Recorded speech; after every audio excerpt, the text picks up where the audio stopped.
And I'm doing this to see if Tesla's autopilot can be tricked, because it famously only relies on simple cameras to navigate the world, as opposed to much more expensive tech. In fact, we're out here today to run a bunch of tests in extreme conditions to see how those simple cameras on a Tesla stack up against other fancy cars that use more advanced technology. Wow! And the story of how I ended up as a crash test dummy in my own car started 6 months back at Disneyland as I was sneaking onto the famously pitch black ride called Space Mountain. And while I might look a little plus sized in that jacket, as you can see from this infrared camera shot, that's no ordinary jacket because it's hiding some of that fancy car technology. Yeah, baby!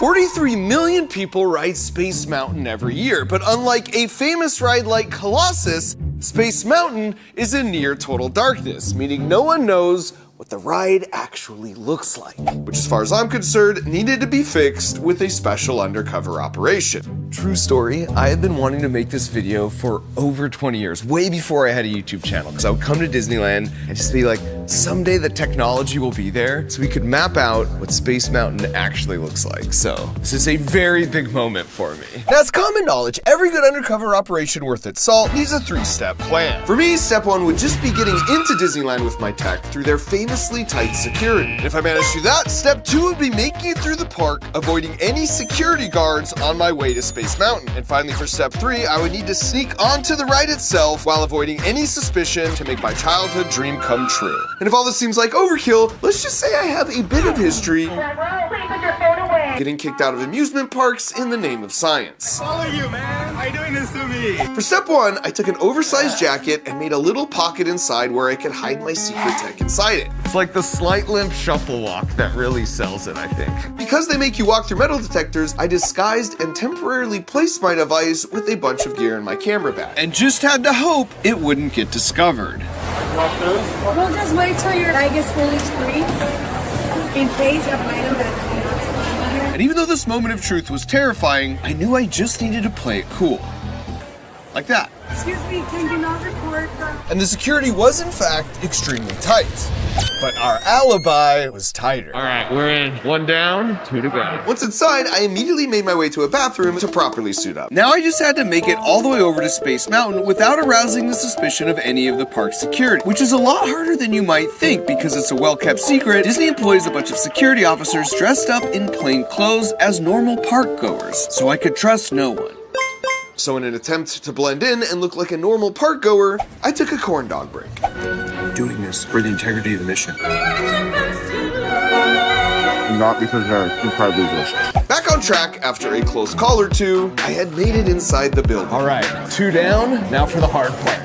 Now that we're inside, it's probably a good time to explain why my jacket looks like this when you view it with an infrared camera, because that is a really tiny portable LiDAR scanner. So it's shooting out 640,000 laser pulses per second to fully map the surroundings. Now, as for the legality of this, if you check the back of your ticket, it says you have to obey all the park rules. And if you check their website for the rules on forbidden items, it says you can't bring in shoes with wheels, or stun guns, or cremated remains.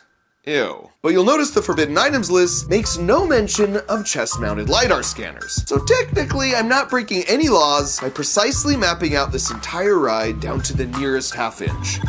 Don't blow this, Rover. We got this. And so after sneaking past the last of the ride security, I was finally in place. And this is probably a good time to point out that the final boss here in this control room, watching all the infrared see-in-the-dark cameras, was the one I was most afraid would shut down the whole operation. Because when we tested this out to see how inconspicuous the LiDAR would be, as you can see here, not very, as it lights up the whole place like a Christmas tree. By the way, you should know LiDAR stands for light detection and ranging, whereas radar is radio detection and ranging. Basically, it's like having a bunch of laser pointers inside this shell shooting all around the room. And each time you fire one of them, you then see how long it takes for you to see it hit the object it's pointed at. And since we know the speed of light, if we measure that time, it will tell us how far away the object is. For example, it will take twice as long to detect the laser point on an object that's 20 feet away, as opposed to an object object that's 10 feet away. But how could the sensor possibly keep track of 640,000 laser pulses firing all out at once? Well, it turns out, amazingly, they actually happen one after another. So the sensor only has to keep track of one pulse at a time. And this works because the speed of light is so fast, in fact, if you slow time way down, so the time it takes a laser to hit an object is 4 slow-mo seconds, then you can wait 30 minutes on that slow-mo time scale before sending the next pulse. So it's actually really easy for the sensor to know exactly which laser pulse it's measuring, even if that happens 640,000 times in a single second. And with that, it was time for the execution phase of Secret Undercover Operation Mousetrap.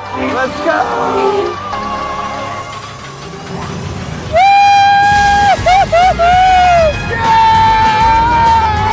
It felt so good to cross off a 30-year-old bucket list item. But just as I feared, as our exact cart pulled back into the station, they stopped the ride and announced it was being locked down. All flights have been put in a holding pattern. Stopped the ride. Which meant I was about to have an unscheduled appointment with a bunch of dudes with muscles much bigger than mine. But as it turns out, it was an unrelated power issue, which meant this was a mission accomplished. That's like a dream come true. Before I even had a YouTube channel, I wanted to do that. And the only critical oversight of the whole operation was forgetting they took those dumb keychain photos at the end of the ride, leaving behind some very incriminating evidence at the scene. I forgot to put it away. That's so awesome. That's Harrison, by the way. And he started the company that makes these super small portable LiDARs. So after mapping out a few more rides like Haunted Mansion, let's go, and continuing my painstaking efforts to blend in, we headed home so Harrison could process all the data. And a few days later, he did not disappoint. This is from the LiDAR you were wearing on your chest. Get out of here. All of this is totally in the dark. Now what's really cool is we could visualize what was recorded as the ride progresses. And so as you can see here, you get a sense of what the LiDAR was seeing in real time as the ride progressed on. But what's even cooler though is we can now use that data to make an actual tabletop 3D model of Space Mountain with the help of our army of 3D printers. Which meant for the first time ever, this question marks days were numbered. Got it. So while all the 3D printers were hard at work, we also reviewed the data we captured from the Haunted Mansion ride, where we made two super interesting discoveries. The first is that the initial room they take you in is really just a fancy elevator so they can get you underground to transport you to the real ride, which actually isn't in this house at all. Because when you go down this hallway, you're walking under this hill you see here. So by the time you load onto the ride, you're totally outside the park. But if that's true, there should be some evidence for this besides our scan. And sure enough, there is. Because if you look back at this shot of the hill, you can actually see just the corner of some kind of large building. And if you check that answer on Google Maps, you can see this entire massive above ground warehouse where the ride actually takes place that matches up perfectly with our LiDAR scan, which is just super clever engineering by the super talented Disney Imagineers. And the second discovery is they use a lot of super thin, nearly invisible curtains they project on that create a lot of the illusions like these flying ghosts. And while your eye might get fooled, as you can see here, there's no hiding from the LiDAR scan. And so you can imagine there are some incredible real-world applications for this LiDAR technology. Like every day when your phone scans your face to unlock itself, or when archaeologists use it to find lost ancient cities from the sky, or for example, in cars. And as you might have guessed, this car automatically saved itself from crashing because it uses a LiDAR sensor, which as you can imagine, would have saved Wile E. Coyote a lot of pain over the years. And the reason it works so well is because it's updating that point cloud of 640,000 laser measurements every second to the brain of this car, showing exactly what's in front of it. In fact, it works so well, as you can see here, I can maneuver all around these obstacles in real time with all the windows blacked out, looking just at that point cloud in a VR headset. Okay, easy bike guy. My Tesla on autopilot, however, only relies on simple cameras and its image processing to navigate the world. So to see if that tech is just too simple, we came up with a 6-part LiDAR versus camera head-to-head face-off, culminating in a history-making first Tesla versus cartoon physics test. Okay, so we're starting out with a car with the LiDAR. First test is just kids standing in the road. Not sure why he's doing that. It's very unsafe, so we want to be extra careful. Okay, hit it. The testing speed was 40 miles an hour. Should have put my seatbelt on. Which meant the LiDAR would have to detect the kid and then slam on the brakes at least 60 feet in front of him. And it turned out, that's all it needed. Now it was Tesla's turn. This is a terrible feeling driving straight at a kid, but it's just for science. All right, we are up to speed. And with just simple cameras, the Tesla was speeding fast. Oh no. But did detect the kid. Oh no! Just not in time to fully hit the brakes. Oh no! He was even a Crunch Labs fan! Now, if you're a Tesla owner, there is a silver lining, because we were relying on the automatic emergency braking system to stop for the car. And because it assumes the driver's paying full attention while fully driving the car, it only hits the brakes when it's 100% sure there's a problem in order to avoid false positives. So the alternative is to use autopilot, and that assumes the driver isn't paying much attention, and while the downside is you get way more phantom braking and false positives, that was ridiculous. the upside is you're less likely to be charged with vehicular manslaughter, because you can see here on autopilot, it actually stopped in time. So I decided to be nice and call the score 1-1, and then I'd be even nicer by using the more conservative autopilot on the Tesla for all the remaining tasks, such as this one, where we would now simulate the kid dashing out from behind a parked car using some clever engineering, giving the cars less than a second to identify the mannequin and stop themselves. Here we go, getting up to speed. Oh, a ball came out. I wonder why that happened. Oh, kid! Another life saved. Now it was the Tesla's turn on autopilot. 40 miles an hour, there goes the ball. And impressively, it stopped with plenty of room to spare. Good job, Tesla. Which meant we were all tied up heading into round 3, the fog round. Optically, with my own eyes, I can no longer see that there's a kid through this fog. The LiDAR has no issue. This will be interesting. Okay, here we go. Oh, wall of fog. So we plunged through the fog, coming to a very sudden break. Hey! After which we saw the mannequin was not only still standing, but it was casting a really cool long shadow, because the lasers don't pass through solid objects, just like how you can cast a long shadow with the sun, because light doesn't pass through solid objects. I don't have high hopes here, but would the kid look just as cool after the Tesla test? Oh, fudge! I mean, slow-mo does make everything look sort of cool, but that wasn't the only shot. I actually hit the brakes there. That was on autopilot? The cameras didn't even hit the brakes at all. The only thing still on is the pants. That was a bad one. And now that LiDAR had taken another W, it's time to make it rain! The next test would see if the cars could spot the kid under a torrential downpour made up of maybe too much water. This is really interesting. See, the Tesla can see the kid, but as soon as it starts raining, the kid is gone. And it was similar in the LiDAR car, where you first got a clear image of the kid and the shadow. And once we started the hose, oh, you see all the water going in. LiDAR might struggle here. Okay, here we go. And as the wall of water started, LiDAR seemed to not slow down at all. Oh boy. Until the last possible second. Another W. Now I just need the rain to stop. You know any good rain dances? Just back up. Oh, that's actually a good idea. Now that LiDAR had surprised me, it was time to see if Tesla could as well. Oh boy. Oh boy. And sadly, it did not. And though I did everything I could, yeah, he's no longer with us. So it was on to the penultimate round 5, where we had 6 of the brightest lights that money could buy simulate either sunset or sunrise, or a truck in the road having its bright lights on. Would these lights keep the cars from detecting the kid? Blinding trucker light test, let's go. The LiDAR could immediately see much more than my eyes could. When the lights turned on, oh, that's a bright light. Question remained if it would see the kid. Oh, come on, LiDAR.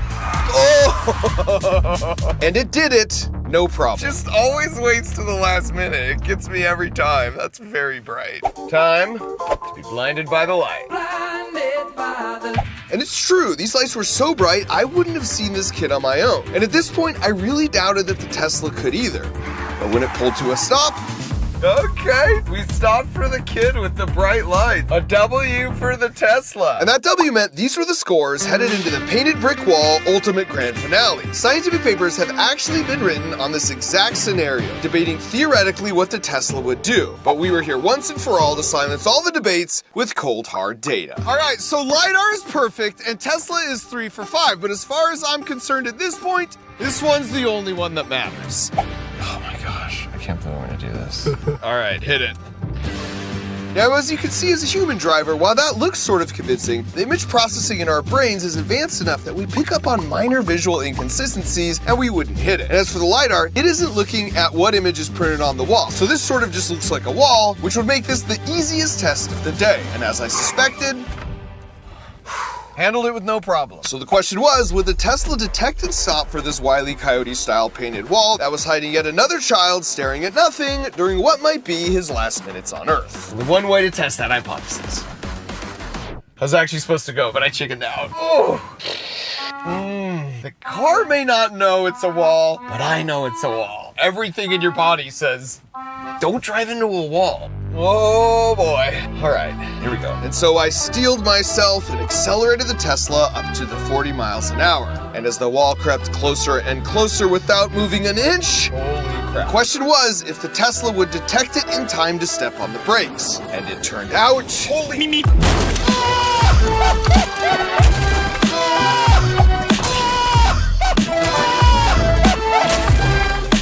I can definitively say for the first time in the history of the world, Tesla's optical camera system would absolutely smash through a fake wall without even a slight tap on the brakes. My heart is gonna beat out of my chest. Turns out my Tesla's more Wile E. Coyote and less Roadrunner. Sorry, little fella. Looks like we lost 2 arms and a head. Not sure that's salvageable. I think I might Uber home. But that's not all, folks, because while LiDAR proved itself the superior car technology, could it actually deliver on the dream of 14-year-old Mark Rober and map out Space Mountain well enough for me to make a scaled 3D printed model? And after 30 years of waiting, I'm happy to report, for the first time ever, this is what the Space Mountain track actually looks like. Wow. This is so cool. Oh, there's me! There's me, little backwards hat! Yeah! I recognize every single one of these turns. You go up right there, then you come down, and then it's all the right turns, right turns, right turns. Right here is where they take your picture. This is wild. 14-year-old me would be so proud right now. This is it. Space Mountain has been revealed. And thanks to Harrison's mapping technology, this means you can now actually see what it would look like to ride Space Mountain with all the lights on in Crunch Labs, even if at this size, you'd be way below the ride's 5-foot minimum height requirement. And all of this is why I love being an engineer. You get to shape the future, potentially save a bunch of lives, and accomplish even the most ridiculous 30-year life goals. If you're a teenager or adult and you've always wanted to make and build cool stuff, but just haven't figured out that first step, this is it. It's called the Crunch Labs Hack Pack. And it's basically a series of really fun programmable robots that get delivered right to your door, where we build it together and learn step by step the kinds of engineering skills that go into making the builds on my YouTube channel. And they all work with no programming required. But since my goal is to take you from wherever you're at and level you up, you can easily hack the microcontroller brains of any of these robots in a bunch of ways to completely level up the functionality. There's also a community where you can share your builds or post questions, as well as an AI chatbot named Mark Robot that will check your code for you and help you implement your most creative ideas. On top of all that, each box has a chance to contain a platinum diploma. If your box has it, congratulations, because college is now free for you or a loved one you want to transfer it to. Plus, you get to come out here and brainstorm one of your own ideas with me and my team for a day. So if you want to